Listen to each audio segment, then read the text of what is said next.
Police constable बनने के लिए आपको कद छाती मेजरमेंट वाले दिन क्या करना है, उस सारे दिन का प्रोसीजर, सारे दिन का तरीकाकार मैं आपको इस वीडियो में बताऊंगा। इसको गौर से देख लीजिएगा और उसके मुताबिक अपनी मेजरमेंट करवाइएगा। जो जो गलतियां बच्चे करते हैं, जो जो छोटी छोटी मिस्टेक्स बच्चे करते हैं, उन सब की मैं निशानदेही करूंगा इस वीडियो में। और जिस वजह से बच्चे फेल होकर वापस आ जाते हैं, कहते हैं जी हमारा कद पूरा नहीं हुआ, हमारी छाती पूरी नहीं हुई, उन पॉइंट्स को मैं डिस्कस करूंगा।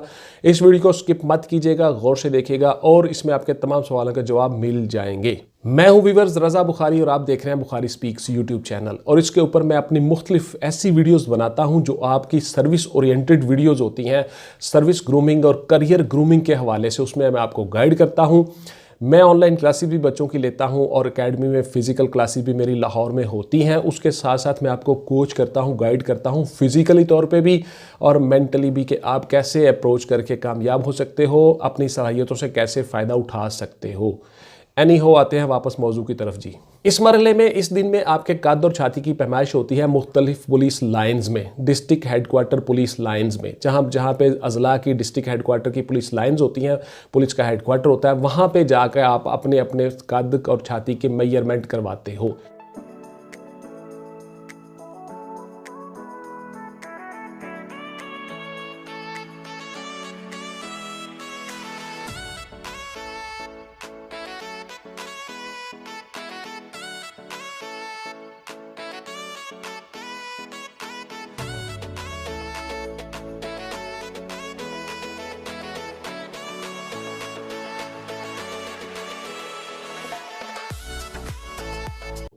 इस दिन में आपने खुसूसन जिन चीज़ों का ख्याल रखना है वो बारी बारी में आपके साथ डिस्कस करूंगा। आप चले गए, आपने जाके अपने कद छाती और मेजरमेंट के लिए लाइनों में लग गए, लाइनअप हो गए। लाइनअप होने के बाद फिर आपने अपनी शर्ट्स जो है वो पुट ऑफ कर ली, उतार ली। उसके बाद फिर आप आगे आगे जाते गए। आपके मरहले में जब आपकी पैमाइश शुरू हुई कद छाती की, तो सबसे पहले आपकी होती है जी चेस्ट मेजर होती है।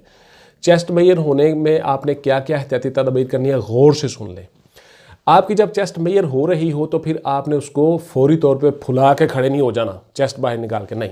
पहले आपने नॉर्मल रहना है, बिल्कुल नॉर्मल, स्मार्ट। अपनी सांस सही रखनी है, उसमें एक्सपेंड नहीं करना, इनहेल सांस को नहीं करना, फुलाना नहीं है अपना सांस, चेस्ट को अकड़ाना नहीं। उसका नुकसान होता है। आपको क्या नुकसान होता है बताता हूँ। जब आप नॉर्मल अपनी चेस्ट जो है वो मेजर करवा लोगे, उसके बाद फिर वो आपको कहेंगे कि अब आप अपनी चेस्ट फुलाएं 33 और 34.5, नॉर्मल 33 इंच और फुला के 34.5 इंच होनी चाहिए, यानी 1.5 इंच का फैलाव होना चाहिए आपकी चेस्ट में। तो उसमें जब आप नॉर्मल अपनी मेजर करवा लेते हो, उसके बाद जब आप फुलाते हो, सांस बाहर निकालते हो, सांस अंदर भरते हो, इनहेल करते हो और चेस्ट को बाहर निकालते हो, तो फिर आपकी चेस्ट का 1.5 इंच फुलाव बढ़ जाता है। तो अगर आपने पहले ही उसको फुलाव के अकड़ा के खड़े होंगे तो फिर उसके बाद फैलाव नहीं रहेगा और आप फेल हो जाओगे। यानी 1.5 इंच का एक्सपेंड होना, फैलाव होना बड़ा ज़रूरी है। अगर वो नहीं हुआ तो आप फेल हो जाओगे। तो इसलिए आपकी चेस्ट भी पूरी है, सारा कुछ है, लेकिन आपने अपनी गलती से उसमें आपने कमी करवा ली और अपनी चेस्ट जो है वो पूरी नहीं होने दी। मोस्ट इंपॉर्टेंट चीज़ है, इसमें आप नाकाम हो जाते हो, फेल हो जाते हो, तो बहुत ज़रूरी बात यह है कि आपने शुरू में जब आपकी चेस्ट वो मेजर करें, कभी भी अकड़ना नहीं, कभी भी सांस इनहेल नहीं करना, अंदर नहीं लेके जाना, बल्कि नॉर्मल रहना है, सांस लेते रहना है नॉर्मल। उसके बाद जब आपको फैलाव करने के लिए, एक्सपेंड करने के लिए, चेस्ट बाहर निकालने के लिए वो कहें, तब आपने उसको चेस्ट को फुलाना है। उसमें जब आपकी चेस्ट एक्सपेंड होगी तो फिर 1.5 इंच का फैलाव आपका बन जाएगा, तो आप कामयाब हो जाओगे उसमें। तो ये बहुत ज़बरदस्त टेक्निक है, छोटी सी टेक्निक है जिस पे बच्चे गौर नहीं करते और फेल होकर वापस आ जाते हैं, उनकी चेस्ट पूरी नहीं होती। तो इस पॉइंट पे आपने इस चीज़ का ख्याल रखना है।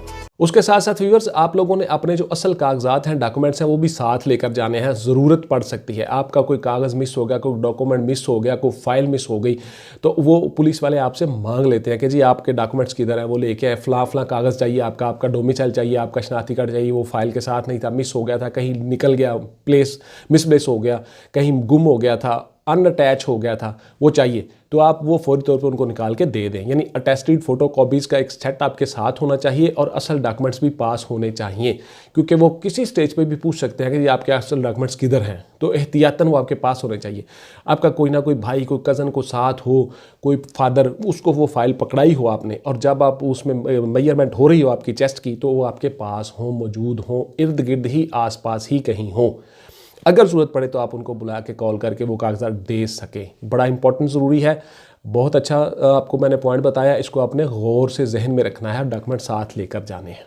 उसके बाद आ जाता है व्यूअर्स, आपका अगले मरहले में आपको एक अगले ऑफिसर के पास भेज दिया जाता है। वहाँ पे आपका कद मैयर होता है जी, आपकी हाइट जो है वो मैयर होती है। उसमें एक बार बना होता है, एक फट्टा सा होता है पीछे, उसके साथ में एक ऊपर से आके फट्टी लगती है आपके सर के ऊपर, और साइड पे वो जो फट्टा होता है, बाज के साथ आप खड़े हो जाते हो अटैच होकर, सामने साथ अपनी कमर लगा लेते हो, उसके साथ साइड पे स्केल बना होता है, इंचेस लिखे होते हैं, फीट लिखे होते हैं, यानी वो फीट और इंचेस की एक बार होती है, उसके साथ में वो ऊपर से एक पट्टी आके आपके सर पे लगती है, तो वहाँ पे आपकी मेजरमेंट हो जाती है। इस सारे प्रोसेस में पुत्र जो याद रखने वाली बात है वो ये है कि आपने जब उसके ऊपर खड़े होना है तो फिर नॉर्मली आपने उसके साथ पूरा जिस्म साथ लगा के खड़े हो जाना है।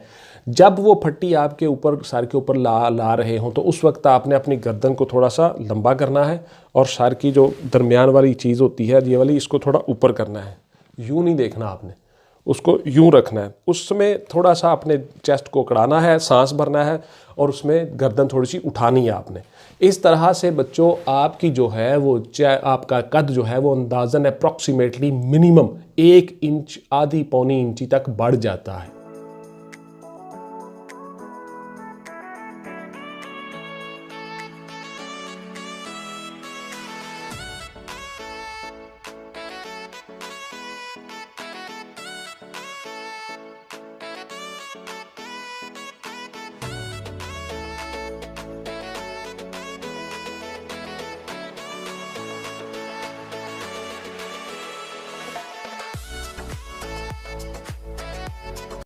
आधी इंची तक तो उसका फ़र्क ज़रूर पड़ जाता है, हाफ इंच, यानी वो थोड़ा सा आपका कद लंबा हो जाता है। जब आप गर्दन ऊपर को करते हो, कड़ा लेते हो, तो उसमें फ़र्क पड़ जाता है। इस पॉइंट को अपने गौर से जहन में रखना है, और इस तरह से आप अपने कद में इजाफा का बाइस बन सकते हो। जो थोड़ा सा मामूली सा फ़र्क होता है आपके कद का, वो निकल जाता है।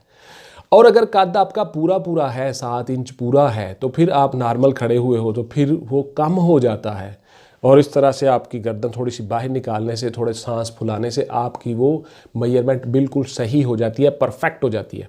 आप फेल नहीं होते हो और आप कामयाब हो जाते हो। इस मरहले पे बहुत से बच्चे नाकाम हो जाते हैं सिर्फ इसी वजह से कि वो नॉर्मल खड़े रहते हैं या ऊपर को तरफ देखना शुरू कर देते हैं।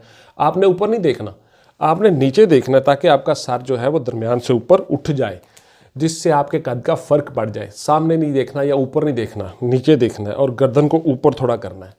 इस तरह से आपका कद जो है वो बढ़ जाता है, नॉर्मल हो जाता है, यानी जितना आपका कद है उतना ही मैयर होता है, उससे ज़्यादा या कम नहीं हो सकता। ये टेक्निक मैं आपको फिजिकली भी बता सकता हूँ, ऑनलाइन भी मैं आपको दिखा दूंगा। यहाँ पे वीडियो में चूँकि टाइम थोड़ा होता है इसलिए मैं ये चीज़ें डिस्कस नहीं कर सकता।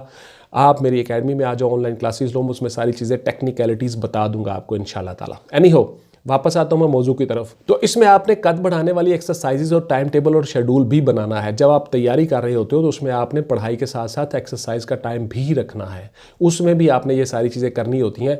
और कद बढ़ाने वाली एक्सरसाइजेज और छाती बढ़ाने वाली एक्सरसाइज हम आपको बताते रहेंगे साथ साथ इंशाल्लाह ताला।